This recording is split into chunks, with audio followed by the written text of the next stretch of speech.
La boutique Maître Charles est fière d'habiller Bertin Savard. En manchette cette semaine, le CLD devient le DEV. Rigaud inaugure son nouvel hôtel de ville. Et le Troc Montérégie demande plus de financement.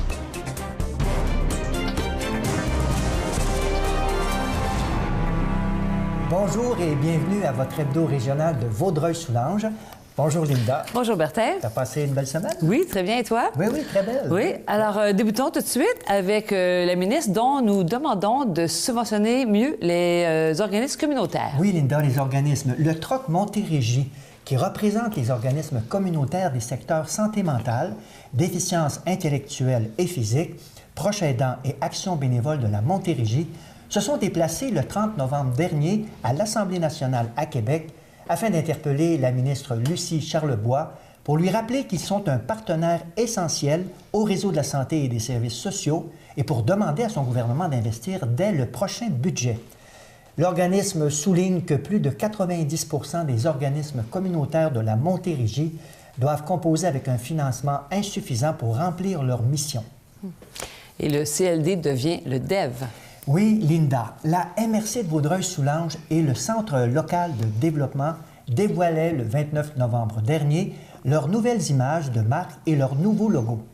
Le CLD a profité de l'événement pour dévoiler son changement de dénomination sociale en devenant le DEV pour Développement économique Vaudreuil-Soulanges. Et Rigaud inaugure son nouvel hôtel de ville.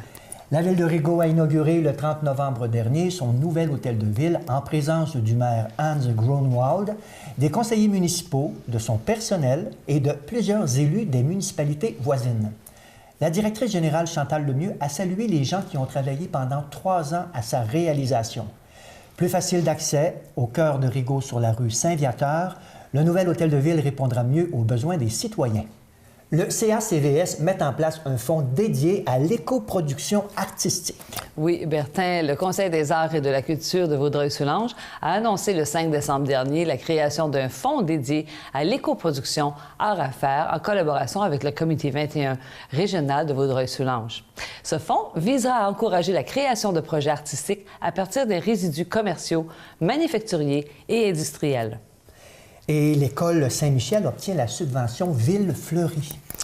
Oui, le 1er décembre dernier, la ville de Vaudreuil-Dorion a annoncé que le projet d'embellissement horticole déposé par l'école primaire Saint-Michel a été retenu dans le cadre de la subvention Ville fleurie.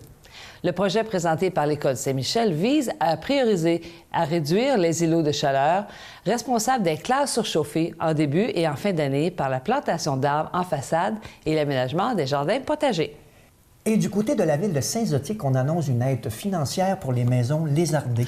Oui, Bertin, la municipalité de Saint-Zotique tient à informer ses citoyens que les inscriptions au volet Maisons lézardées du programme de Rénovation Québec ont débuté. Le formulaire est disponible sur le site Internet ou à l'hôtel de ville. Culture Montérégie fête ses 40 ans, Bertin. Oui, le 29 novembre dernier, Culture Montérégie célébrait son 40e anniversaire de fondation au Centre culturel de Pointe-Valène à Audubon Park. Animé par le comédien Sylvain Massé, président de l'organisme, des partenaires importants comme le ministère de la Culture et des Communications et le Conseil des arts et des lettres du Québec ont témoigné du rôle clé de Culture Montérégie. La déclaration de la députée de Marie-Victorin, Catherine Fournier, effectuée le matin même à l'Assemblée nationale pour souligner le 40e anniversaire, confirme l'importance de Culture Montérégie. À l'occasion du 40e anniversaire de Culture Montérégie, que se réuniront amis et partenaires afin de célébrer la fondation de cet organisme de grande importance. Œuvrant pour le soutien et la promotion du monde de la culture, Culture Montérégie a contribué au cours des 4 dernières décennies à la défense des intérêts des arts, de la culture et du patrimoine de notre région. Et les maires de la région créent au fil des terres.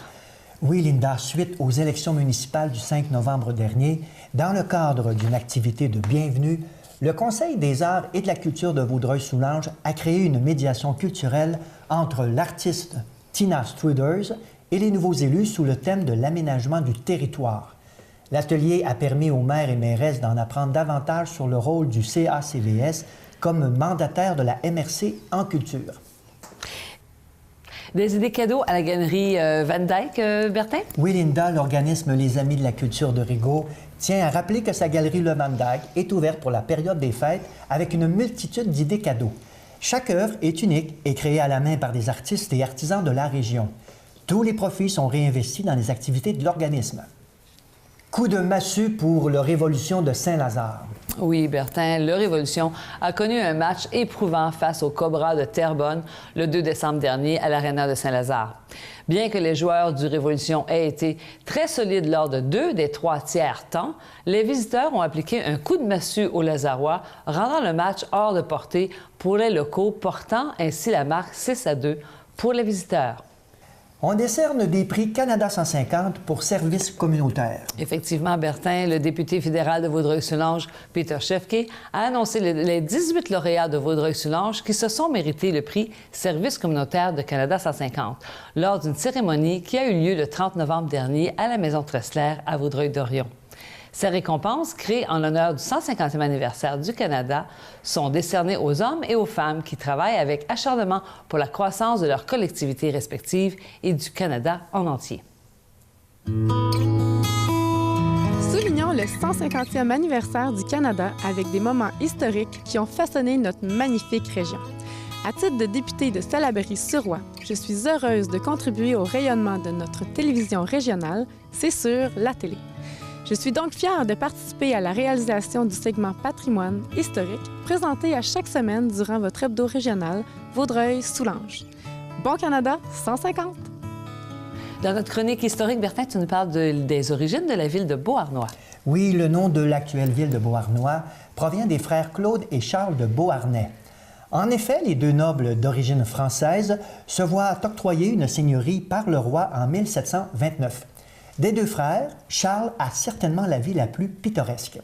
Au gradé dans la marine royale française, il devient gouverneur général de la Nouvelle-France en 1725, suite au décès de Philippe de Rigaud de Vaudreuil.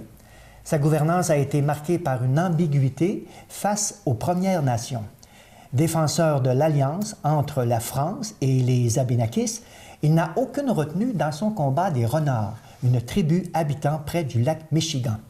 Pendant la rébellion en 1838, des patriotes choisissent l'endroit pour attendre des armes et des renforts en provenance des États-Unis. Ils s'emparent de l'épouse du seigneur et leur fils. La ville de Beauharnois est aujourd'hui connue pour sa centrale hydroélectrique, entre autres. Merci beaucoup pour cette capsule historique, Bertin, toujours intéressant pour notre région. Et connaître les origines des villes. Exactement. Alors, c'était notre dernière émission de la saison. Et Bertin, c'était ta dernière émission. Oui, Linda, c'était ma dernière saison, ma dernière émission. Je vous remercie pour votre assiduité. Quant à moi, je cède ma place à un nouvel animateur pour aller relever de nouveaux défis. Alors, nous vous souhaitons joyeuses fêtes et on se revoit en janvier. Et joyeuses fêtes à toi, Bertin. Joyeuses fêtes, Linda. Merci.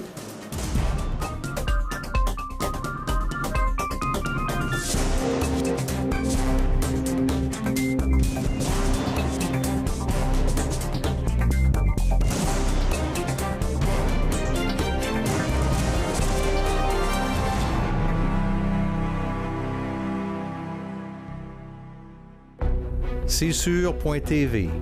C'est de l'information avec l'hebdo régional. Des entrevues avec l'émission Tête à tête. Du divertissement avec Vaudreuil-Soulanges en spectacle et l'intrépide cabaret d'improvisateurs. Des découvertes avec les jeunes explorateurs. Et aussi de la spiritualité. En fait, CSUR.TV, c'est notre télévision régionale.